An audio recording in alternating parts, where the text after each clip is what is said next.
కేంద్ర హోంమంత్రి అమిత్ షా శంషాబాద్ ఎయిర్పోర్ట్ కు చేరుకున్నారు. బీజేపీ నాయకులు కార్యకర్తలు అమిత్ షాకి ఘన స్వాగతం పలికారు. అక్కడి నుంచి నోవాటెల్ కి చేరుకున్న హోంమంత్రి అమిత్ షా బీజేపీ రాష్ట్ర ముఖ్య నేతలతో సమావేశమయ్యారు. 3 గంటల సమయంలో చార్మినార్ భాగ్యలక్ష్మి అమ్మవారిని అమిత్ షా దర్శించుకోనున్నారు. తర్వాత కొంగరకలంలోని శ్లోక కన్వెన్షన్ కి చేరుకుంటారు. పార్లమెంట్ ఎన్నికలపై బీజేపీ నేతలతో అమిత్ షా చర్చిస్తారు. ఇదే అంశానికి సంబంధించి మరిన్ని వివరాలు మా ప్రతినిధి ప్రేమ్ అందిస్తారు. ప్రేమ్, చెప్పండి.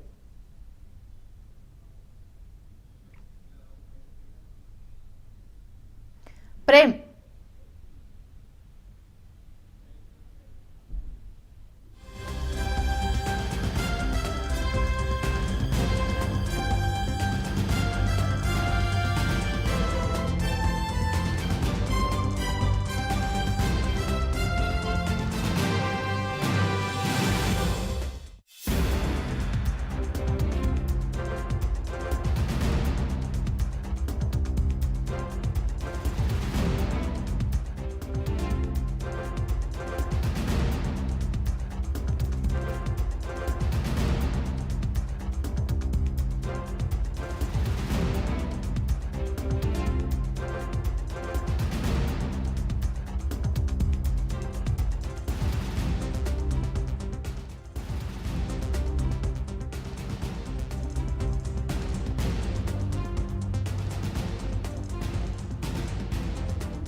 హోంమంత్రి అమిత్ షా శంషాబాద్ ఎయిర్పోర్ట్ కి చేరుకున్నారు. బీజేపీ నాయకులు కార్యకర్తలు అమిత్ షాకి ఘన స్వాగతం పలికారు. అక్కడి నుంచి నోవాటెల్ కి చేరుకున్న హోంమంత్రి అమిత్ షా బీజేపీ రాష్ట్ర ముఖ్య నేతలతో సమావేశమయ్యారు.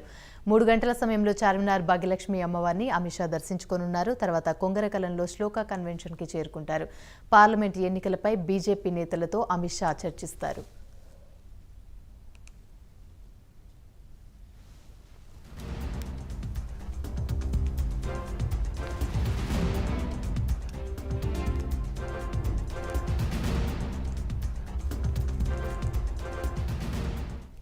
రైట్, ఇక ఇదే అంశానికి సంబంధించి మరిన్ని వివరాలు మా ప్రతినిధి ప్రేమ్ అందిస్తారు. ప్రేమ్, చెప్పండి. అమిత్ షా శంషాబాద్ ఎయిర్పోర్ట్ కి చేరుకున్నారు.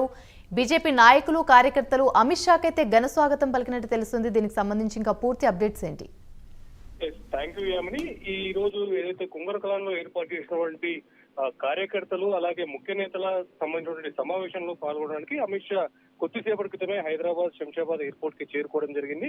అక్కడి నుంచి నేరుగా నోవాటెల్ హోటల్లో ఏర్పాటు చేసినటువంటి లంచ్ మీట్ కార్యక్రమంలో కూడా పాల్గొనబోతున్నట్టుగా చెప్పొచ్చు. అయితే ఈ నేపథ్యంలోనే ముఖ్యంగా హైదరాబాద్ ఉన్నటువంటి కీలకమైనటువంటి బీజేపీ నేతలతో పాటు కూడా పలువురు ముఖ్య నేతలు కూడా శంషాబాద్ ఎయిర్పోర్ట్ లో వచ్చినటువంటి అమిత్ షాకు ఘన స్వాగతం పలకడం జరిగింది. అక్కడ నుంచి అమిత్ షాతో కలిసి ముఖ్య నేతలంతా కూడా నోవాటెల్ హోటల్లో కూడా వెళ్లి అక్కడ లంచ్ మీట్ లో కూడా పాల్గొని పలు కీలక అంశాలపైన కూడా చర్చించే అవకాశం ఉన్నట్టుగా కూడా తెలుస్తుంది. అనంతరం ఈ లంచ్ మీట్ అనంతరం కూడా అక్కడ నుంచి చార్మినార్ దగ్గర ఉన్నటువంటి భాగ్యలక్ష్మి అమ్మవారిని దర్శించుకోవడానికి కూడా అమిత్ షా వెళ్లబోతున్నట్టుగా కూడా తెలుస్తుంది. అమిత్ షా అమ్మవారి దర్శనం అనంతరం కూడా కొంగరకలంలో ఏర్పాటు చేసినటువంటి విస్తృత స్థాయి కార్యకర్తలు అలాగే మండల స్థాయిలో ఉన్నటువంటి అధ్యక్షులు, పార్టీ అధ్యక్షుల నుంచి కూడా కీలకమైనటువంటి నేతలు అలాగే కార్యకర్తలతో కూడా ఈ రోజు కొంగరకలంలో శ్లోక కన్వెన్షన్ హాల్లో ఏర్పాటు చేసినటువంటి మీటింగ్ లో కూడా పాల్గొనబోతున్నారు. అయితే ఇప్పుడు రాబోతున్నటువంటి పార్లమెంట్ ఎన్నికల నేపథ్యంలో కూడా ఎలాంటి వ్యూహాలు తీసుకోవాలనే విషయం పైన కూడా ఈ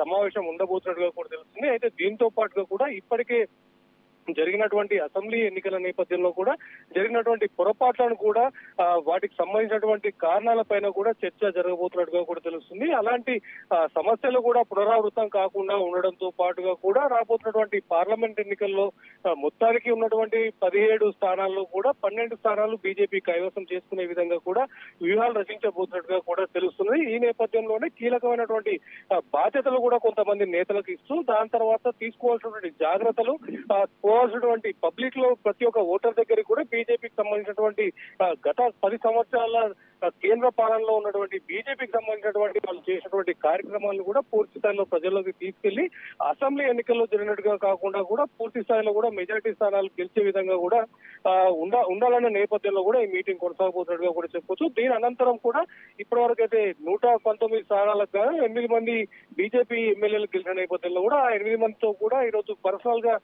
భేటీలో పాల్గొనబోతున్నట్టుగా కూడా తెలుస్తుంది. వారిని అభినందించడంతో పాటుగా కూడా వారి యొక్క గెలుపుతో పాటు వారికి ఉన్నటువంటి పార్లమెంట్ సెగ్మెంట్లలో కూడా పూర్తి స్థాయిలో విస్తృత స్థాయిలో వీళ్ళు పనిచేసి ఖచ్చితంగా గెలుపుడు సాధించాలని చెప్పేసి విషయం పైన కూడా ఈరోజు చర్చ జరిగే అవకాశం ఉన్నట్టుగా కూడా చెప్పుకోవచ్చు.